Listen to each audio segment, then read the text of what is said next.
In today's video, I'm going to teach you how to create a line break in Microsoft Word quickly and efficiently. This is something that might seem simple, but getting it just right can make all the difference in the presentation of your document. Whether you're drafting a report or preparing a presentation, knowing how to format your text clearly will contribute to a professional look. Let's dive right in and start with the basics. First, open your Microsoft Word document that you're currently working on. You might have it saved on your computer, or perhaps it's a new project you just started. Either way, navigate to the file and open it as you normally would. Once you have your document open in front of you, you'll see the familiar screen of Word with its myriad of tools and options at your disposal. Next, you'll need to decide exactly where in your document you would like this line break to appear. Is it between two paragraphs, or perhaps at the end of a section for a bit of a visual pause?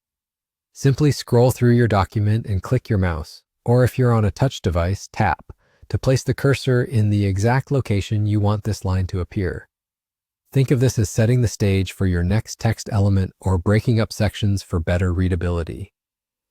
Now here's where the magic happens. After you've positioned the cursor at your desired location, go ahead and type 3 underscores in a row. That's right, 3 underscore characters back to back. You might be wondering why 3. This is just a neat little trick that Word is programmed to recognize. Immediately after you've typed them, hit the Enter key on your keyboard. As if by magic, Word automatically converts these underscores into a solid, continuous line.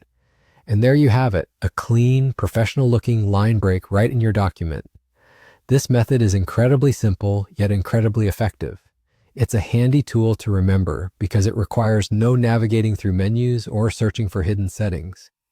Just a few keystrokes and you're done. You can repeat this process as many times as needed throughout your document, adding structure where necessary. It's a small step that can enhance the reader's understanding and flow of information in your work. This ends our quick guide on adding line breaks in Word. With this newfound tip, you'll be able to spruce up your documents in no time. Thanks for joining me today, and I hope this little hack helps you in your future projects.